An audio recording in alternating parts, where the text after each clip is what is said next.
সবাইকে স্বাগত জানাচ্ছি। আপনারা আমাদের অনুষ্ঠান দেখছেন। আমাদের আজকের বিষয়টা খুব সিম্পল। সেটা হচ্ছে যে এসএসসি পরীক্ষার পরে কানাডায় টেন টেন গ্রেড বাংলাদেশ থেকে পাশ করেছেন এবং সেই ক্ষেত্রে কানাডায় 11 গ্রেডে পড়াশোনা করার সুযোগ আছে কিনা এবং থাকলে সেটা কিভাবে সম্ভব, এই বিষয়ে আমরা আলাপ করব।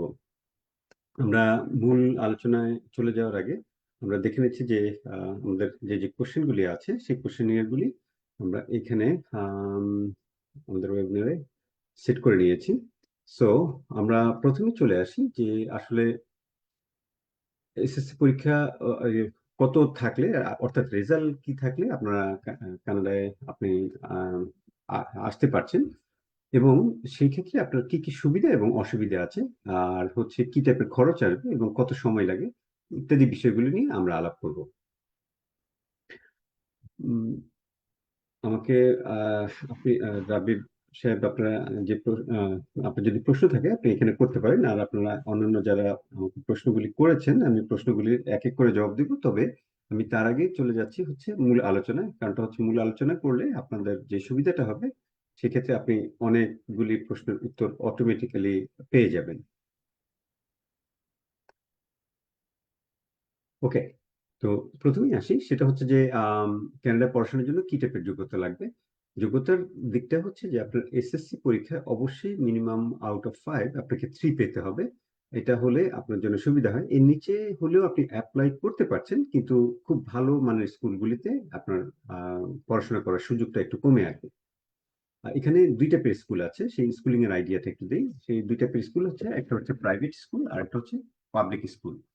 আমরা মূলত লাভলি ইমিগ্রেশন থেকে আমরা যে কাজটা করি সেটা হচ্ছে যে পাবলিক স্কুলগুলির কাজ করি না খুব একটা, আমরা মূলত প্রাইভেট স্কুলগুলির কাজ করি।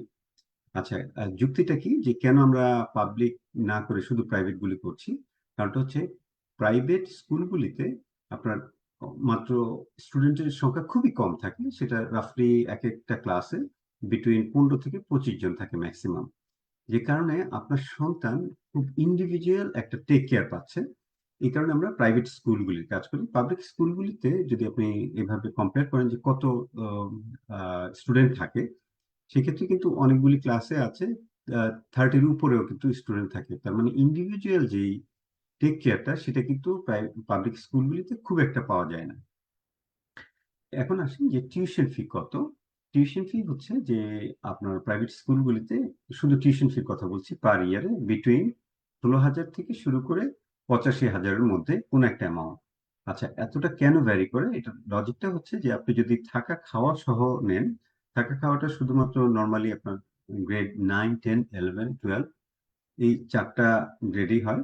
তো আপনি যেহেতু চিন্তা করছেন যে গ্রেড 11-এ আসবেন, সেক্ষেত্রে কিন্তু আপনি অটোমেটিক্যালি আহ, এই $85,000 যে টিউশন ফি আছে ওই স্কুলগুলি চুজ করতে পারেন। এখানে স্কুলও বলে, অনেক সময় কলেজও বলে। বাট কানাডায় কিন্তু এডুকেশন সিস্টেমে 12 গ্রেড পর্যন্ত সেটা কিন্তু হাই স্কুল, এটা কলেজ না ইটসেলফ। ওকে, এখন আপনার এই টিউশন ফি গুলি নর্মালি আপনার 35,000 থেকে 40,000 হয়তো টিউশন ফি টোটাল, আর আর বাকিটা হচ্ছে লিভিং কস্ট, অর্থাৎ $30,000 থেকে $35,000 লিভিং কস্ট হিসেবে আপনার কাউন্ট করে ক্যানাডিয়ান হাই স্কুলগুলি। আর আপনার চাইলে আপনার কোনো একজন স্টুডেন্ট কিন্তু তার বাবা মাকে নিয়ে আসতে পারছেন সাথে করে। যদি সেই বাবা মা আসে, বাবা মা কিন্তু ডিপেন্ডেন্ট থাকছে এবং ভিজিটর ভিসায় থাকছেন, তিনি কিন্তু কোনো ওয়ার্ক পারমিট পাচ্ছেন না। বাংলাদেশে একটা ভুল কনসেপ্ট আছে যে কানাডায় গেলে নাগরিকত্ব পাওয়া যাবে বা পিআর পাওয়া যাবে সন্তান নিয়ে গেলে। ব্যাপারটা আসলে তা না। কারণটা হচ্ছে আপনি যদি এভাবে চিন্তা করেন যে কানাডা শুধু বাংলাদেশ থেকে স্টুডেন্ট আসছে না, পৃথিবীর অন্যান্য দেশ থেকে আসছে। তো যদি ওয়ার্ক পারমিট পাওয়া যেত বা পার্মানেন্ট রেসিডেন্সিপ পাওয়া যেত, তাহলে কিন্তু ধরেন ইন্ডিয়া থেকে বা চায়না থেকে হয়তো কয়েক লাখ বাবা মা তাদের সন্তানকে নিয়ে আসতেন এবং পার্মানেন্ট রেসিডেন্সিপ পেয়ে যেতেন। সো লজিক্যালি আসলে সেটা কাজ করছে না, এবং এটা আইন, এরকম কোনো আইন নাই যে স্টুডেন্টকে নিয়ে আসলে, সন্তানকে নিয়ে আসলে বাবা মা পিয়ার পেয়ে যাবেন। এর পরের ইস্যুটা চলে আসি যে আপনার এখানে কোন সময় অ্যাপ্লাই করা উচিত। আপনার আসলে এখনই গুড টাইম। আপনি যেহেতু বাংলাদেশে এখন কলেজে ভর্তি হচ্ছেন বা আপনার সন্তানকে ভর্তি করাচ্ছেন, আমি বলবো যে যদি আপনারা অ্যাপ্লাই করতে চান তাহলে এখনই অ্যাপ্লাই করতে পারেন। এবং অ্যাপ্লাই করার জন্য বিস্তারিত তথ্য আপনারা আমাদের ওয়েবসাইটে পাবেন অথবা আমাদেরকে ইমেল করলেও পাবেন। আমাদের ইমেল হচ্ছে la VIE lavi immigration@gmail.com। আচ্ছা, এরপরে চলে আসি আমরা যে আপনার আহ, কি কি ধরনের ফ্যাসিলিটি আছে এবং কেন আপনি আপনার সন্তানকে কানাডায় গ্রেড 11-এ পড়াবেন। একটা কারণ হচ্ছে যে গ্রেড 11-এ পড়ালে আপনার যে সুবিধা সেটা হচ্ছে যে আপনার 12 গ্রেডে যখন উঠবে আপনার সন্তান, তখন কিন্তু অটোমেটিক্যালি ইউনিভার্সিটিগুলিতে অ্যাপ্লাই করতে পারবে এবং সেক্ষেত্রে কিন্তু কোনো আলাদা করে আইএলটিএস লাগছে না। এবং এখনো কিন্তু আপনার সন্তান যখন বাংলাদেশ থেকে আসবে বা ইন্ডিয়া থেকে আসবে বা অন্যান্য যে কোনো দেশ থেকে আসুক, আপনার আইএলটিএস কিন্তু লাগছে না হাই স্কুলে। সো আপনার আইএলটিএসটা আপনি স্কিপ করতে পারছেন। এটা একটা সুবিধা। আর দ্বিতীয় সুবিধাটা হচ্ছে যে আপনার সন্তান কানাডিয়ান যে এডুকেশনের সিস্টেম আছে সেই সিস্টেমের সাথে কিন্তু নিজেকে ইন্টিগ্রেট করতে পারছে। এবং যদি খুব ভালো রেজাল্ট করে তাহলে কিন্তু ভালো ইউনিভার্সিটিগুলোতে স্কলারশিপ নিয়ে ভর্তি হতে পারছে। টোটাল টাইমিংটা লাগছে হচ্ছে আপনার আম, প্রায় রাফলি 2 থেকে 2.5 মাস।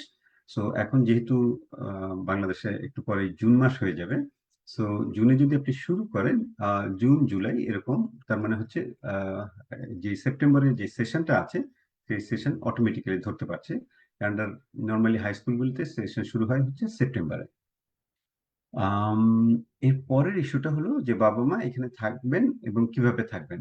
বাবা মা এখানে লং টার্ম ভিসা বলে কিছু নাই, যেটা হচ্ছে যে আপনি ভিজিট ভিসা পাচ্ছেন, কিন্তু আপনি মোর দেন 6 মাস স্টে করতে পারছেন এট এ টাইম। কারণটা হচ্ছে আপনি যেহেতু আপনার সন্তানের সাথে থাকছেন সেক্ষেত্রে কিন্তু আপনার দেশে বা অন্য কোনো দেশে চলে যেতে হচ্ছে না 6 মাসের মধ্যে, আবার ফেরত আসতে হচ্ছে না। আপনার যদি সন্তান ধরেন 11-এ ভর্তি হয়, 11-12 পর্যন্ত আপনি টানা 2 বছরও থাকতে পারবেন, সেটা গভর্নমেন্ট অ্যালাউ করছে বা আইআরসিসি অ্যালাউ করছে।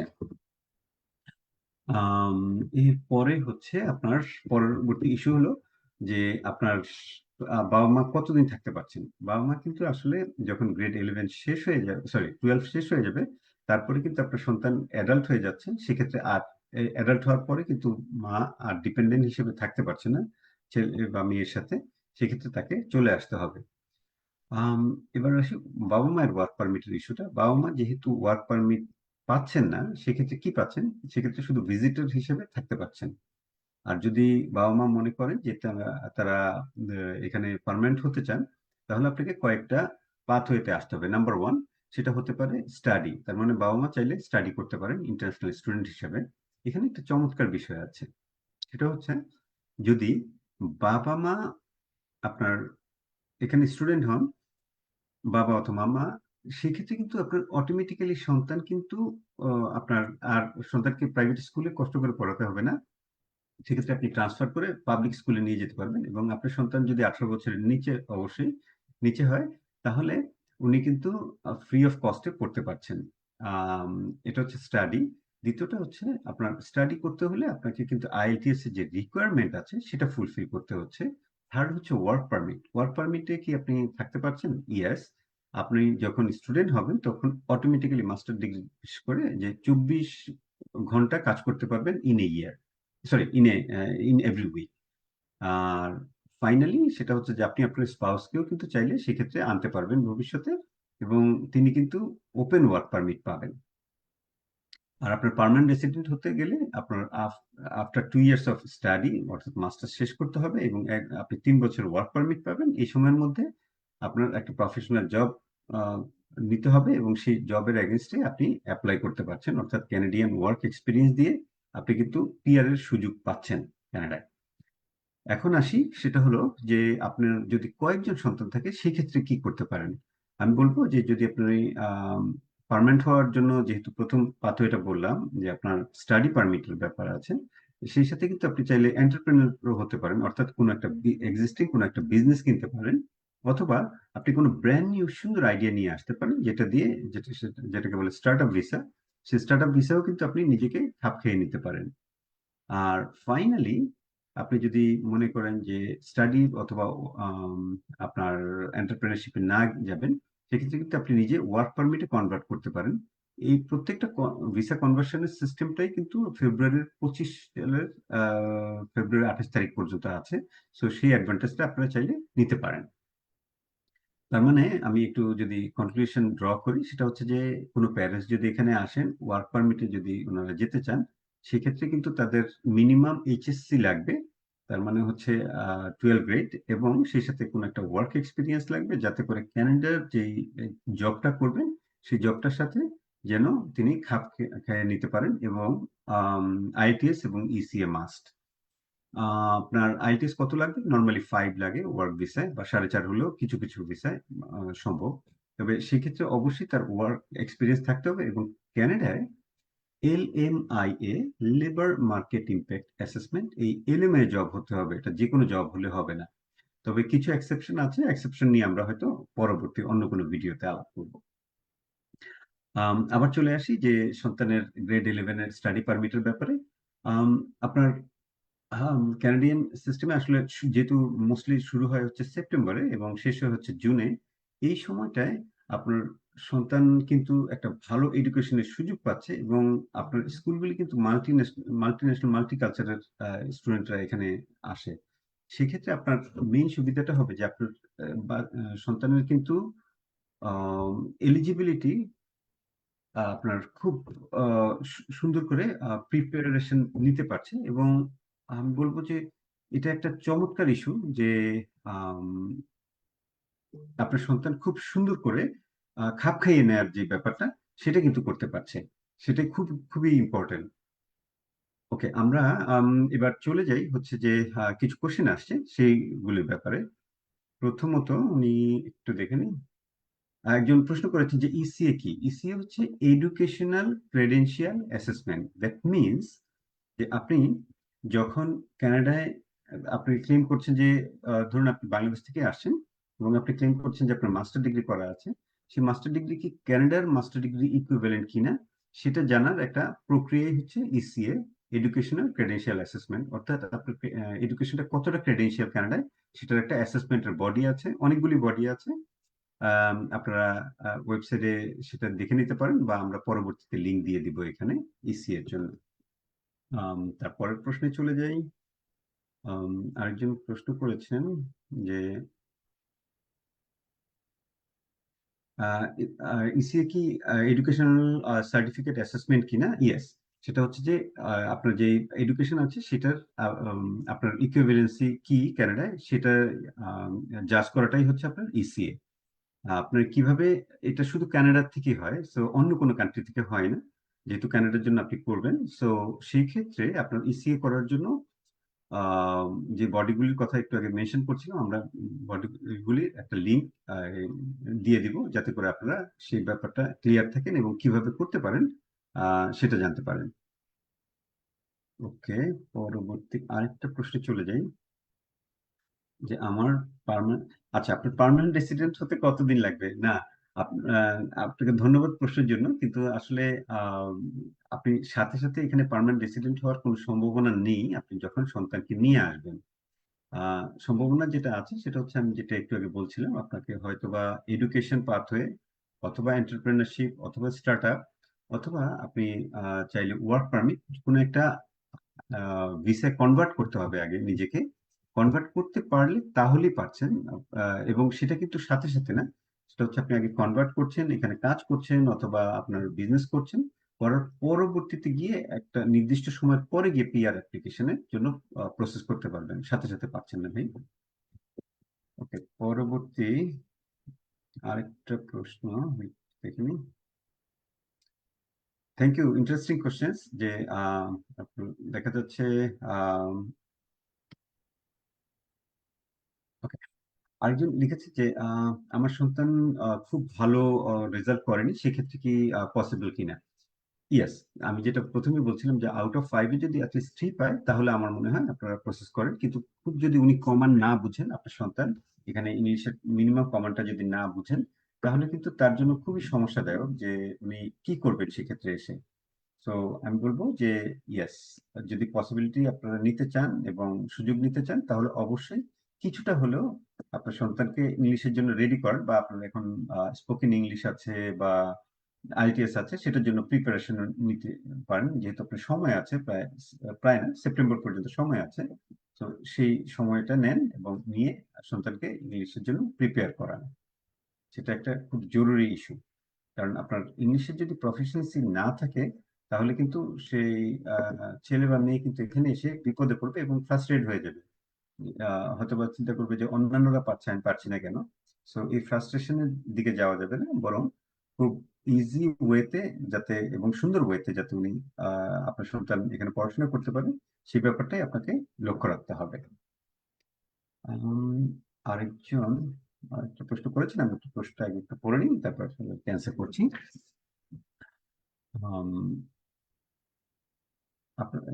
ওকে, আরেকজন প্রশ্ন করেছে যে আমি কতটা তাড়াতাড়ি আসতে পারি। আসলে এটা কতটা তাড়াতাড়ি আসার প্রশ্ন না, প্রশ্নটা হচ্ছে যে আপনি কি সিস্টেমে আসবেন। সেটা হচ্ছে যে আপনার সিস্টেম একটাই, সেটা হচ্ছে যে আপনার সন্তান এখানে এডুকেশনের জন্য আসছে। সো এটা আপনার আশা না, এটা মূলত আপনার সন্তানের আশা এবং তার পড়াশোনা করার ব্যাপার। ওকে, সায়েন্স আর্টস না কমার্স পড়বে, ওকে। আরেকজন জিজ্ঞাসা করেছে যে আমার সন্তান হচ্ছে সায়েন্সে পড়েছেন এবং তিনি কি সায়েন্স আর্টস না কমার্সে পড়াশোনা করবেন, সেই ব্যাপারটা। উনি কিসে পড়াশোনা করবেন, খুব সিম্পল। সেটা হচ্ছে কানাডায় আসলে বেসড অন স্টুডেন্টের যে মেরিট আছে এবং তার ইচ্ছা আছে, সেইভাবে কিন্তু হাই স্কুলে প্রিপেয়ার করে। সো উনি যদি সায়েন্সে 9-10 পড়ে থাকে, অর্থাৎ এসএসসি পাস করে থাকেন সায়েন্সে, তাহলে এখানে আসলে সায়েন্সেও চাইলে পড়তে পারে। পরবর্তী কোশ্চেন, সেটা হচ্ছে ওকে, কোন ডিমান্ড আছে। খুব সুন্দর প্রশ্ন, খুবই ভালো লেগেছে যে একজন জিজ্ঞাসা করেছে যে কোন সাবজেক্টের ডিমান্ড আছে। সো ডিমান্ডটা মেইনলি আছে হচ্ছে হেলথ রিলেটেড, এনভায়রনমেন্টাল রিলেটেড বা আপনার আইটি রিলেটেড, এই সাবজেক্টগুলি খুব বেশি ডিমান্ড আছে কানাডায়। কারণ হচ্ছে এগুলোর জন্য প্রচুর প্রফেশনাল দরকার। সো আপনার সন্তান যদি পড়াশোনা যখন করবে, আমি বলবো যে আপনি খুব সিম্পলি তাদেরকে আইটি অথবা হেলথ সেক্টরে ইজিলি দিতে পারেন, অথবা আপনার যদি মনে করেন যে এনভায়রনমেন্ট একটা বড় ইস্যু, বা যে কোনো ইঞ্জিনিয়ারিং কিন্তু কানাডায় খুব বেশি ডিমান্ড আছে। সো সেটাও আপনি কনসিডার করতে পারেন, কিন্তু সেটা কনসিডার করার জন্য আপনার রেজাল্ট কিন্তু খুব ভালো হতে হবে। উম, আরেকটা প্রশ্নে চলে যাই। আমার সন্তান এলএলবি পড়তে, আচ্ছা, খুব সুন্দর প্রশ্ন যে একজন জানতে চেয়েছেন যে এলএলবি পড়তে চায় তার সন্তান, কিন্তু এলএলবি পড়াটা আপনারা জানেন যে এখানে যারা ল ডিগ্রি নেয়, কানাডায় ল ডিগ্রি কিন্তু সরাসরি হচ্ছে না, এলসেট একটা এক্সাম আছে, সেটা আগে দিতে হয় এবং তারও প্রি রিকুইজিট হচ্ছে একটা আন্ডারগ্রেড থাকতে হবে কমপক্ষে 4 বছরের কানাডায়। তার মানে বাংলাদেশে আপনি যেটা অনার্স পড়ছেন ইন্টারমিডিয়েটের পরে, সেটা কিন্তু কানাডায় সম্ভব না। এখানে প্রথমে 4 বছরের আগে আন্ডারগ্রেড করলে, তারপরে এলসেট এক্সাম দিলে, তার পরবর্তীতে গিয়ে আপনি এলিজিবল হবেন ল পড়ার জন্য। এর আগে এলিজিবলই হচ্ছেন না। তার মানে সরাসরি কোনো অনার্স নেই ইন্টারমিডিয়েটের পরে। ওকে, তারপরের প্রশ্ন, আমার সন্তান ডাক্তার হতে চায়। ওকে, আরেকজন জানতে চাচ্ছেন যে তার সন্তান ডাক্তার হতে চাচ্ছেন, সেক্ষেত্রে উনি কিভাবে নিজেকে প্রস্তুত করবেন। দেখুন, কানাডায় কিন্তু ডাক্তার হতে হলে আইনজীবীর মতো মোটামুটি কাছাকাছি আইডিয়া, সেটা হচ্ছে যে আপনার আগে 4 বছর একটা অনার্স করতে হবে। তার পরবর্তীতে গিয়ে আপনি শুধু এলিজিবল হচ্ছেন অ্যাপ্লাই করার জন্য, এবং সেটাতে কিন্তু গ্রেড খুব ভালো থাকতে হবে। তার মানে আপনি যদি কোনো ভালো গ্রেড না থাকে, সেক্ষেত্রে কিন্তু আপনার সন্তান আম, ডাক্তারি পড়তে পারছেন না। সো এটা একদম ক্লিয়ার করে রাখবেন, মাথার মধ্যে রাখবেন যে না, বাংলাদেশে যেটা ইন্টারমিডিয়েট করে ডাক্তারি পড়া যায়, কানাডায় সেটা পড়া যায় না। এবং ডাক্তারি পড়াশোনা কিন্তু প্রচন্ড এক্সপেন্সিভ এখানে। সো ইভেন আপনার যেটা 4 বছর অনার্স আছে, সেটা শেষ করেও কিন্তু আপনাকে ওয়েট করতে হচ্ছে, নট রাইট ওয়ে। ওকে, পরবর্তী আরেকটা প্রশ্ন। আমার আম, কত টাকা সাথে একজন প্রশ্ন করেছেন যে আমাকে কত টাকা সাথে নিয়ে আসতে হবে। ওকে, আপনি ইন্টারন্যাশনাল আইন অনুযায়ী আমার মনে হয় এখন $12,000 পর্যন্ত আনা যায়, আমি খুব একটা শিওর না ক্যাশ। সো আর এর বেশি যদি আনতে চান আপনি আনতে পারবেন, কিন্তু আপনাকে ডিক্লেয়ার করতে হবে। আর আপনারা যেহেতু দুইজন মিনিমাম, যেমন মা এবং সন্তান আসছেন, সেক্ষেত্রে কিন্তু কমপক্ষে আম, আহ, আমি বলবো যে 12 × 2 = 24,000 ডলার আনতে পারছেন। আম, আরেকজন প্রশ্ন করেছেন যে আমাকে কি পুরো ধাপটা একটু বলবেন। জি, ওকে। একজন জানতে চেয়েছেন যে আমাকে একটু পুরো প্রসেসটা বলবেন কিনা। প্রসেসটা প্রথমে হচ্ছে আপনার এসএসসি যে রেজাল্ট আছে, সেই রেজাল্টের মার্কশিট এবং সার্টিফিকেট যদি পেয়ে যান, আম, সেটা নিয়ে আপনার প্রথমে যে অ্যাপ্লিকেশনটা করতে হয়, যে কোনো একটা কলেজে অ্যাপ্লাই করতে হচ্ছে। কলেজ বলতে আমি হাই স্কুল বা কলেজ দুইটাই একই ভাবে বোঝাচ্ছি। অ্যাপ্লিকেশনের ফিজ ভ্যারি করে। কোনো কোনো স্কুলে অ্যাপ্লিকেশন ফি হচ্ছে $100, কোনো কোনো জায়গায় 500, $550 পর্যন্ত থাকে। এটা শুধু অ্যাপ্লিকেশন ফি, এগুলি কিন্তু নন রিফান্ডেবল। আপনি যখন অ্যাপ্লাই করবেন, সেকেন্ড স্টেপ সেটা হচ্ছে যে আপনার ওয়েট করতে হবে অ্যাকসেপ্টেন্স পাওয়ার জন্য। তার মানে ওরা আপনাকে অ্যাকসেপ্ট, আপনার সন্তানকে অ্যাকসেপ্ট করছে, সেই সেটা একটা চিঠি পাবেন। তার মানে অফার লেটার আমরা যদি বলি, তাহলে অফার লেটার পাচ্ছেন। তৃতীয় ধাপ হচ্ছে যে আপনাকে একটা নির্দিষ্ট পরিমাণ টিউশন ফি ভিসার আগে পে করে দিতে হচ্ছে। সেটা কত, সেটা রাফলি স্কুল টু স্কুল ভ্যারি করে, বাট রাফলি $10,000 মতো পে করে দিতে হচ্ছে। এর পরের স্টেপ হলো যে আপনার আরেকটা অ্যাকনোলেজমেন্ট লেটার পাবেন যে আপনি যে টিউশন ফি পে করেছেন, সেটার পরবর্তীতে ওই কি বলে যে আপনার যে টিউশন ফি আছে সেটার রিসিপ্টটা নিয়ে, এবং সেই সাথে হচ্ছে আপনার যে টিকা দিয়েছেন, এই টিকার কাগজগুলি নিয়ে একসাথে অ্যাপ্লাই করছেন হচ্ছে ভিএফএস এর মাধ্যমে। অর্থাৎ সরাসরি আপনার এখন যেহেতু বাংলাদেশে কোনো ভিসা অফিস নাই, এটা কিন্তু সিঙ্গাপুরে চলে যায় বাংলাদেশ থেকে আপনার পেপারগুলি। আর ভিএফএস এ জমা দিতে হয়, এবং ফিঙ্গারপ্রিন্ট দিতে হয় ভিএফএস এ। আবার আম, আপনি জমা দিলেন, ফিঙ্গারপ্রিন্ট দিলেন, দেওয়ার পরে আপনাকে ওয়েট করতে হবে রাফলি 2 সপ্তাহ থেকে 6 সপ্তাহ। দেন আপনার আরেকটা চিঠি পাবেন মেডিকেলের জন্য। মেডিকেল হয়ে যাবে, মেডিকেল হয়ে গেলে পরে তার পরবর্তীতে, অথবা আপনি মেডিকেল আগেও করতে পারেন। আম, এর পরের স্টেপ থাকবে হচ্ছে আপনার মেডিকেল হয়ে গেলে আর আপনার খুব একটা কাজ নেই, আপনাকে জাস্ট ওয়েট করা ছাড়া অ্যাপ্রুভালের জন্য। সো আপনাকে পাসপোর্ট রিকোয়েস্টের একটা অ্যাপ্রুভাল আসবে যখন আপনার এটা সাকসেসফুল হবে। যদি আনসাকসেসফুল হয়, আপনার পাসপোর্টে কোনো সিল দিচ্ছে না, তার মানে আপনি আম, আগে যেমন ভিসা রিজেক্টেড, এরকম একটা রিজেক্টেড সিল থাকতো, এখন সিল দিচ্ছে না, আপনাকে একটা জাস্ট রিজেকশন লেটার ধরিয়ে দিচ্ছে। আম, এবং আপনি ভিসা পেলে কতদিনের মধ্যে ফ্লাই করতে পারেন। আমি বলবো সুনার বেটার, যে যাতে সন্তান, আপনার সন্তান কোনো ক্লাস মিস না করে। এই হচ্ছে টোটাল প্রসিজিওর। আম, আর কোনো প্রশ্ন আছে কিনা? ওকে। আরেকজন জানতে চেয়েছেন যে এখানে আবহাওয়াটা কেমন। ওকে। কানাডার আবহাওয়া আসলে আপনারা জানেন যে প্রভিন্স টু প্রভিন্স বা টেরিটরি ভ্যারি করে, বাট রাফলি আমি বলবো যে এখানে আবহাওয়া প্রায় 6 মাস খানিক ঠান্ডা থাকে। তো আপনাদের যথেষ্ট পরিমাণ আম, একটা প্রস্তুতি নিয়ে আসতে হবে, যাতে করে এখানে ঠান্ডায় আপনারা কোনো কষ্ট না পান এবং ফুলি প্রিপেয়ার থাকেন, এবং সেটা যাতে শকিং না হয়। অলরাইট, আর কোনো প্রশ্ন যেহেতু নাই, আমার মনে হয় আমরা মোরলেস কভার করেছি। এখন আমরা চলে আসি একটা ফুল কনক্লুশনে, যে কি কি করা উচিত, কি করা উচিত না। তাহলে আপনাদের প্রথমেই লাগবে হচ্ছে ভ্যালিড পাসপোর্ট। একটা ভ্যালিড পাসপোর্ট নিয়ে আপনারা যে কোনো একটা কলেজে আবেদন করবেন, এবং আবেদন করার পরবর্তীতে আপনাদের যে অফার লেটার আসবে সেটার এগেনস্টে একটা নির্দিষ্ট লামসাম অ্যামাউন্টের টিউশন ফি পাঠাবেন। এবং পাঠানোর পরে আপনারা আপনাদের যে ফিনান্সিয়াল ডকুমেন্ট আছে সেগুলি নিয়ে জমা দিবেন হচ্ছে ভিএফএস এ, অথবা অনলাইন, এখন ইনফ্যাক্ট অনলাইনে জমা দিতে হয়। আর ফিঙ্গারপ্রিন্টের জন্য শুধু ভিএফএস এ যেতে হয়। আম, এছাড়া আর তেমন আপনার খুব একটা কষ্ট নেই। আর আপনার যত রকমের প্রসেসের জন্য যা যা হোমওয়ার্ক গুলি করতে হয় এবং যা যা ব্যাকগ্রাউন্ডে কাজ করতে হয়, পুরোটার জন্য আমরা সাপোর্ট দিচ্ছি। তো আপনারা নিশ্চিন্তে আমাদের সাথে যোগাযোগ করতে পারেন, এবং আপনাদের সাথে আমাদের বাংলাদেশ অফিসেও হেল্প করবে এই ব্যাপারগুলি নিয়ে। আম, এই মোটামুটি ওভারঅল। সবাইকে ধন্যবাদ। পরবর্তী আবার কোনো ভিডিও নিয়ে আসছি আমরা। বাই।